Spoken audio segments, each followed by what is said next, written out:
and welcome to today's video, which is in response to a comment I had on my Managing Sadness video. The person that left the comment asked me to produce a set of videos on PTSD, trauma and being bullied. So this video is going to focus on the effects of emotional trauma. I think it's important to recognise that emotional trauma can be experienced in a number of different ways. In fact, every single experience is probably unique from the next person's. To give you a little idea, someone might experience a sense of emotional trauma if they were on a childhood holiday, fell off a boat, fell into water and had a near-death drowning experience. Someone else might experience emotional trauma if they were abused. Someone else might experience trauma if they were involved in a car accident. Somebody else might experience trauma if they witnessed somebody being attacked. There is no definitive cause of trauma. It's essentially how the individual perceives the stimuli that they're exposed to.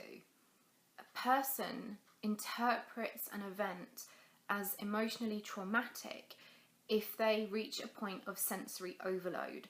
So if information is coming into the brain and the brain can't comprehend it adequately enough because it's too distressing or it's too emotionally provoking, etc., then the brain will log it or lodge it as a trauma.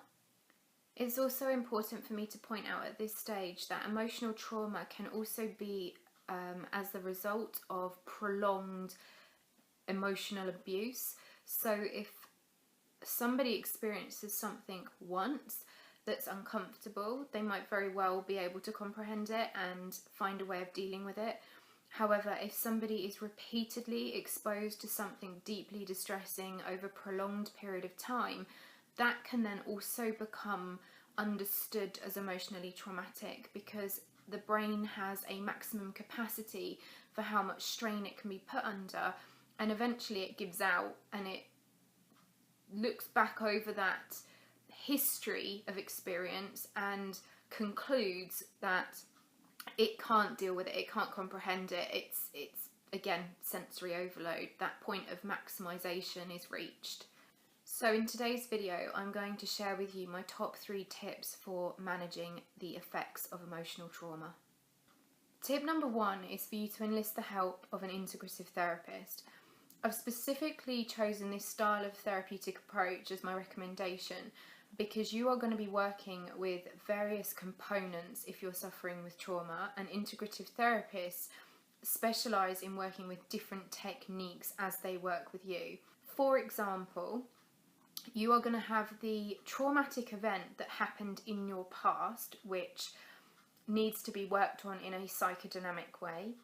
You will have the effect that that has had on your behaviour, which you will probably need to work on in a CBT/solution focus type way.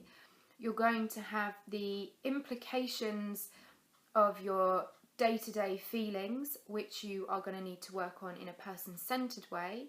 And you are going to have the catalogue of information and the way in which it has stored from when the trauma was experienced right through to now and how you live your daily life. So that's covered by schema therapy, which is all about patterns and threads and the way we link information from back then to right now.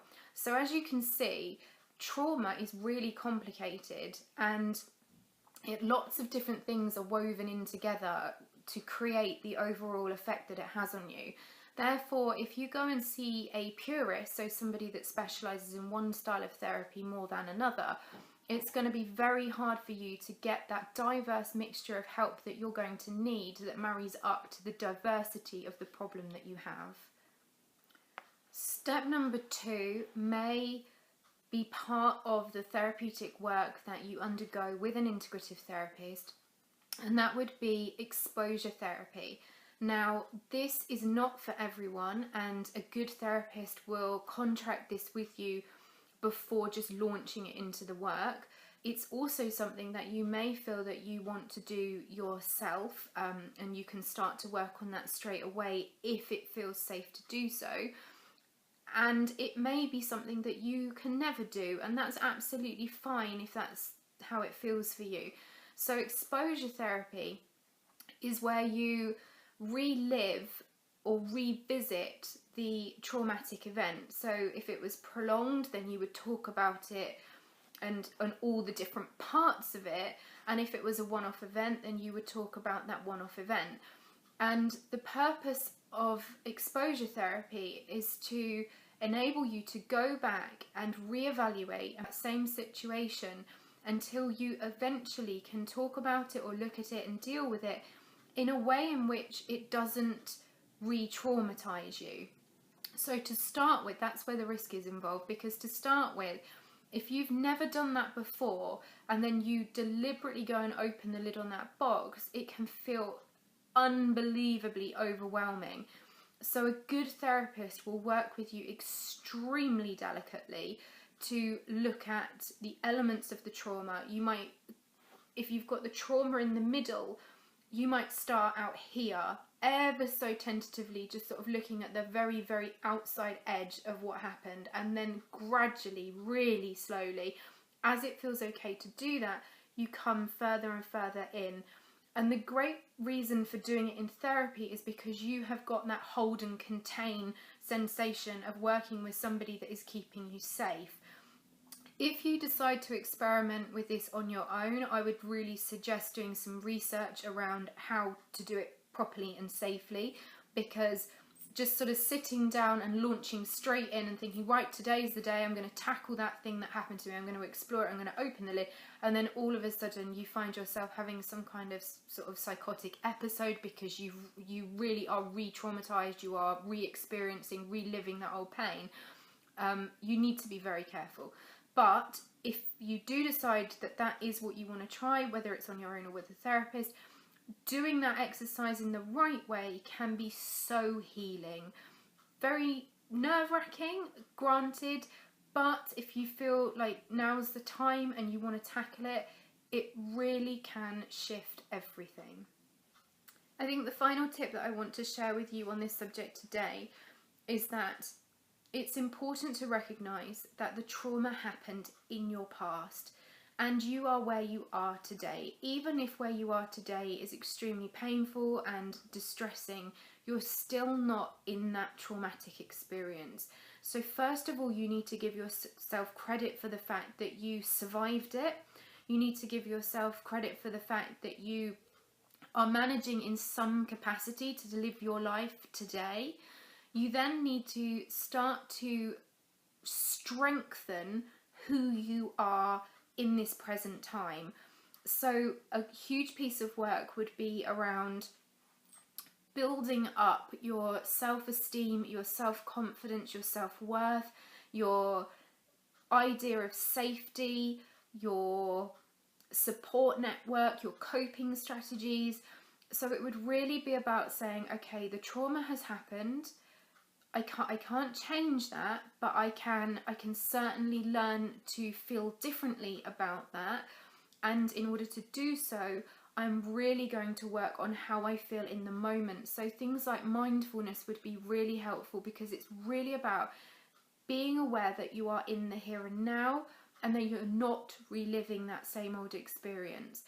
Now, I appreciate fully that me sort of saying that in the space of 2 minutes could make it seem like I'm trivializing it. I am absolutely not doing that. Trauma is one of the most complicated things to work with because it is just so huge and so overwhelming for people. So what I'm doing is kind of telling you in an absolute nutshell the key ways in which we would work with trauma in order to eventually give you that feeling of that you've reclaimed your life, or you've got your life back, or you're no longer dominated by that experience or set of experiences.